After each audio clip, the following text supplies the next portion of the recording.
अस्सलामुअलैकुम। अच्छा, तो इस वीडियो को हम स्टार्ट करते हैं प्रोजेक्ट रन करने से लेके। ठीक है। जैसे कि लास्ट वीडियो में मैंने आपको दिखाया था कि हमने सबसे पहले बिल्ड कंप्लीट करनी है, तो बिल्ड के लिए हमने यहाँ जाएंगे और इंस्टॉल कर देंगे। ठीक है। तो ये हमारा बिल्ड हो जाएगा। प्रोजेक्ट रन होने से पहले बिल्ड बनना लाजमी है, क्योंकि जब तक बिल्ड नहीं बनेगी तब तक प्रोजेक्ट रन नहीं हो सकता। सही हो गया।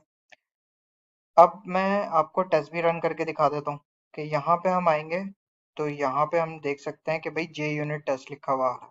ठीक है।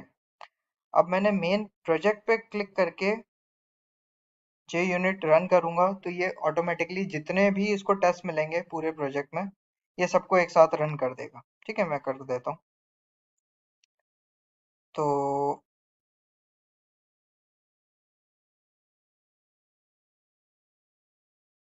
इसने सारे टेस्ट को रन करना स्टार्ट कर दिया। यहाँ पे हम देख सकते हैं कितना टेस्ट इसको मिला है।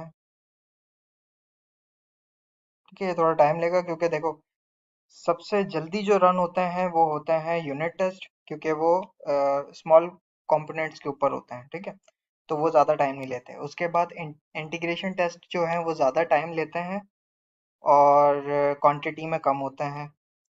क्यों ज़्यादा टाइम लेते हैं? एक तो इसलिए क्योंकि वो मल्टीपल कंपोनेंट्स के साथ काम कर रहे हैं, और दूसरा उसके लिए टेस्ट कंटेनर भी यूज़ हो रहा है। ठीक है, तो इसलिए वो ज़्यादा टाइम लेते हैं। तीसरा, एंड टू एंड टेस्ट जो हैं वो बहुत कम होते हैं। ठीक है। समझ लें, मैंने इस प्रोजेक्ट में एक end to end test use करा है, क्योंकि पूरा एक फॉर्म है, वो एक ही साथ पूरा रन होगा। ठीक है। तो जो छोटा सा प्रोजेक्ट बनाया है, और हमने प्रोजेक्ट जो प्रोफेसर की रिक्वायरमेंट है वो भी यही है, छोटा सा प्रोजेक्ट हमने परफॉर्म करना होता है। तो इस वजह से एंड टू एंड टेस्ट एक बनाया। तो एंड टू एंड टेस्ट इन सबसे ज़्यादा टाइम लेता है। सही हो गया। अच्छा, यहाँ पे आप देख सकते हैं सारे टेस्ट रन हो चुके हैं, जिसमें 17 टेस्ट हैं। हम देख सकते हैं यहाँ पे सबसे पहला टेस्ट जो है वो HTML कंट्रोलर का है, जो कि इंटीग्रेशन टेस्ट है UI का। ठीक है। फिर उसके बाद है ये कॉन्टेक्ट कंट्रोलर टेस्ट, ये यूनिट टेस्ट है। ठीक है। जहाँ IT लिखा हुआ है, जैसे ये है कंट्रोलर का IT, तो इंटीग्रेशन टेस्ट है API का, क्योंकि HTML कंट्रोलर UI के लिए होता है, और ये जो है ये हमने REST के लिए यूज़ करा है। अच्छा, नाम जो है वो कुछ भी दे सकते हैं, उससे कोई फर्क नहीं पड़ता। बस ये जो IT और E2E, ये जो डिफाइन किया हुआ है ना, ये टर्म है जो कि हम यहाँ पे इसको बताते हैं, ताकि जैसे कि ये बताया हुआ है। ठीक है। इस तरीके से हम कहाँ पर आएंगे? ये आया हुआ है। ठीक है, एंड टू एंड टेस्ट में हमने ये बताया हुआ है, E2E जो है E2E डॉट जावा, तो ये एंड टू एंड टेस्ट है। ठीक है, ये टर्म डिफाइन हुई हुई होती है कि भाई अगर E2E ये है तो ये हमारा वो है, एंड टू एंड टेस्ट है। अगर IT है तो ये हमारा इंटीग्रेशन टेस्ट है। ठीक है, इस तरीके से वो चीज़ें हैं। अच्छा, यहाँ पे हम देख लेते हैं कुछ राहत तो नहीं। अच्छा, यहाँ पे भाई सबसे पहले हमने जो है वो मेवन बिल्ड किया, टेस्ट रन किए, सब पास हो गए, इसका मतलब सब ओके है। अब हम यहाँ आएंगे इसको इम्प्लीमेंट करने के लिए। अब इम्प्लीमेंट जो है ये एडिशनल पार्ट है, मैं पहले मैनुअली करके दिखा देता हूँ आपको कि जैसे मैंने आपको बताया था ना कि डॉकर के अंदर अगर प्रोजेक्ट को इम्प्लीमेंट करके उसमें अगर आपने रन करना है तो वो इस तरीके से करेंगे। लेकिन मैं पहले आपको दिखाता हूँ मैनुअली कैसे करना है, क्योंकि ये ऑप्शनल है।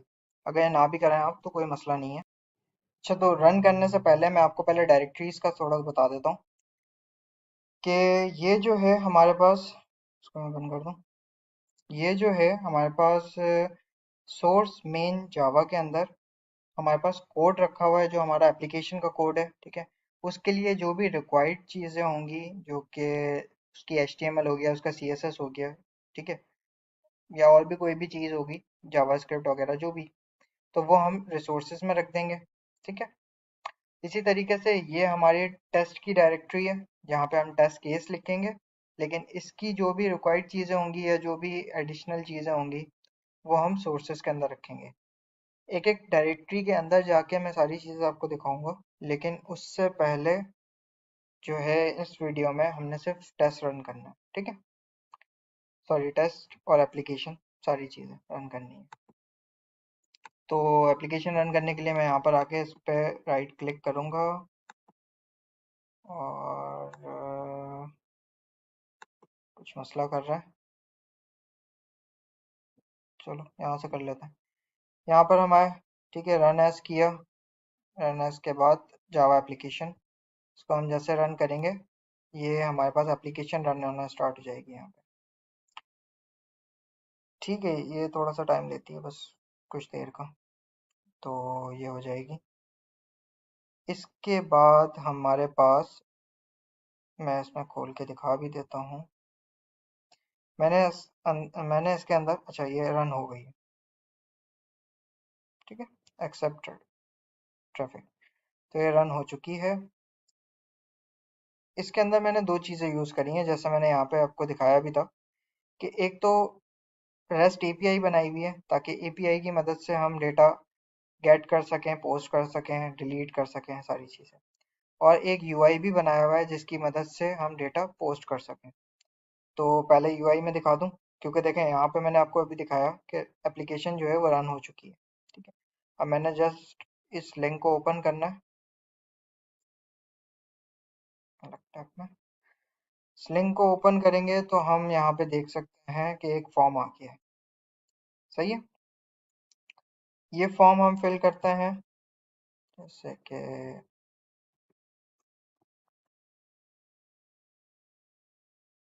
ये सबमिट हो चुका है। बस ये जो है, जो यूआई जो है हमारा, ये यही टास्क परफॉर्म कर रही है कि बस जो हमारा डेटा है उसको पोस्ट कर देगी, ठीक है। बाकी, सॉरी, पोस्टमैन यहाँ पर ओपन हुआ हुआ है। पोस्टमैन यूज होता है एपीआईज को टेस्ट करने के लिए। अब यहाँ पे यूआई का तो दिखा दिया कि यूआई के लिए सिंपल सा एक फॉर्म बनाया हुआ है जिसमें हम डेटा ऐड कर रहे हैं तो वो सबमिट हो जा रहा है। यहाँ पे जो है वो एपीआई की डिटेल्स हैं। अब अगर हमने डेटा सारा फैच करना है तो ये वाले जो ये एपीआई है, हमने बस इसको रन करना है। लोकल होस्ट, लोकल होस्ट के ऊपर 8080 पोर्ट के ऊपर हमने ये डिफाइन किया हुआ है अपने कंट्रोलर के अंदर, जिसकी वजह से वो सारा डेटा उठा के ले आता है। तो ये हमारा आ गया। अभी हमने ये सबमिट किया था, ये हमारे पास आ गई सारी डिटेल्स, ठीक है। सेम यही हम आईडी से भी देख सकते हैं। यहाँ पे हमारे पास सारा डेटा आ जाएगा। मैं एक और डेटा ऐड कर देता हूँ। ऐड करने के लिए हमने यही एपीआई यूज करना है, लेकिन मेथड जो होगा वो पोस्ट का मेथड होगा। तो एपीआई को लिखने के लिए हम ये वाला पैटर्न यूज करते हैं। मैं थोड़ा इसको चेंज कर लूँ,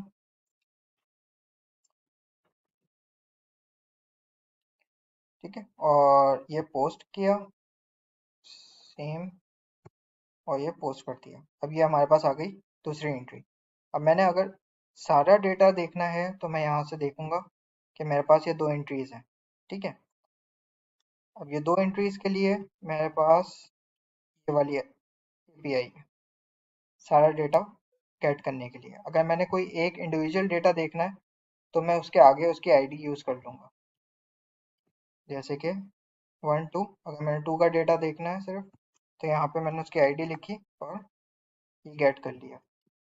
सेम इसी तरीके से अगर हमने डिलीट करना है तो सेम वही चीज़ होगी, बस मेथड हमारा चेंज हो जाएगा डिलीट में। यहाँ से हमने डिलीट पे गए और इसको रन किया तो ये डिलीट हो गया। अब अगर दोबारा से हम सारा डेटा फैच करें, सॉरी, सारा डेटा फैच करें गेट के मेथड से, तो हमारे पास एक ही डेटा आ रहा है क्योंकि वो जो सेकंड आईडी जो थी हमारी वो डिलीट हो गई, सेकंड डेटा जो था।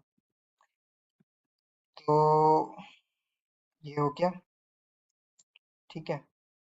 बाकी हमारे पास ये फाइल्स की जो डायरेक्टरीज की जो मैंने चीज़ें बताई हुई थी वही इसमें दोबारा से रिपीट हुई हुई है यहाँ पे, जो मैंने आपको बता चुका हूँ कि इसके अंदर मेन कोड आ गया, इसमें हमारी प्रॉपर्टीज़ और जो भी फाइल्स होंगी एक्स्ट्रा फाइल्स वो सब आ जाएंगी। ये सब आ गया, बाकी पॉम का आ गया। अच्छा, अब नेक्स्ट वीडियो में इंशाल्लाह मैं आपको डिफाइन करता हूँ कोड स्टेप बाय स्टेप, ठीक है? और फिर मिलते हैं। अल्लाह हाफिज़।